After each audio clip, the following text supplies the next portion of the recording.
এবার থালাবাটি নিয়ে আন্দোলনে পথে নামলো ট্রাক মালিকরা।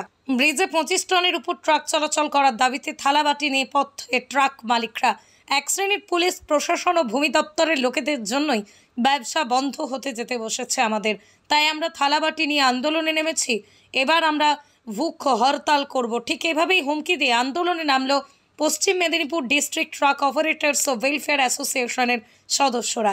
জেলা শাসকের দপ্তরে বিক্ষোভের পাশাপাশি না হলো ডেপুটেশন। দাবির ভিত্তিতে আজকে মাননীয় জেলা শাসকের কাছে উপস্থিত হয়েছি।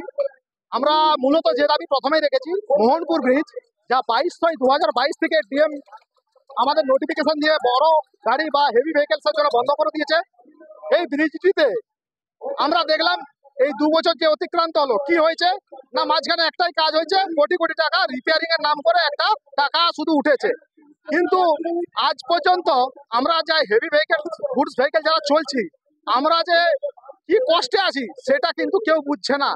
আমরা চাচ্ছি এই মোহনপুর ব্রিজটা খুলতে, কারণ এই মোহনপুর ব্রিজ আজকে যদি খোলা হয় তাহলে আমাদের প্রতি ট্রিপে একটা খড়গপুর থেকে মেদিনীপুর যেতে 150 কিলোমিটার ঘুরপথে যেতে হচ্ছে এবং 5 থেকে 7,000 টাকা আমাদের এক্সট্রা অর্থ যাচ্ছে। শুধু অর্থ নয়, আমাদের সময়টাও যাচ্ছে। তো আমাদের প্রশ্ন মাননীয় ডিএম স্যারকে যে আপনি তো রোড ট্যাক্স টোল ট্যাক্সটা তো বন্ধ করেন না, আপনি শুধু ব্রিজটা কেন বন্ধ করলেন? বন্ধ যদি করেছেন, রোড ট্যাক্স টোল ট্যাক্সটা বন্ধ করে দেন, তাহলে তো কোনো সমস্যাই নাই। আর এই যে ব্রিজের ব্যাপারে আমাদের আরো ব্যাপার আছে। আপনাদের যদি সরকার বা মাননীয় জেলা শাসক আপনি যদি বিকল্প রাস্তা না করতে পারছেন, যতদিন না নতুন ব্রিজ হচ্ছে, যেভাবে জয়দেব ঘাটে বীরভূমের নিচে ব্রিজের নিচে রাস্তা করা আছে, ঠিক ওইভাবে আমাদের এই মিদনাপুরেও নিচে রাস্তা করে দিতে হবে। আর যদি বলেন যে আমাদের সরকারি ফান্ড নেই, আমরা ট্রাক মালিকরা আমরা রোড ট্যাক্স দিচ্ছি, টোল ট্যাক্স দিচ্ছি, আমরা ব্রিজ বানানোর জন্য নিজ দায়িত্ব আমার সংগঠন থেকে ব্রিজ আমরা নিচে করে নেবো। আপনি শুধু পারমিশনটুকু দেন। আমরা মাননীয় জেলা শাসকের কাছে এইটুকু দাবি করছি, আপনি পারমিশন দেন, ব্রিজের রাস্তা আমরাই তৈরি করে নেবো, আমরা নিজের গাড়ি মালিকরা বেয়ার করবো, আপনি শুধু অনুমতিটুকু দেন।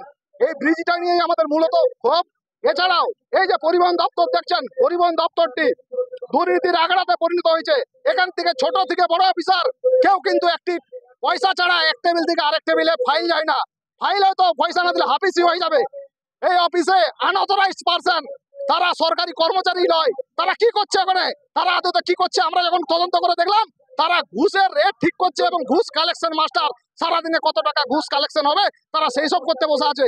আমাদের দাবি যে পরিবহন দপ্তরের প্রতিটি দপ্তরে প্রতিটি আধিকারিকের নেম প্লেট সহ তাদের পদের উল্লেখ রাখতে হবে।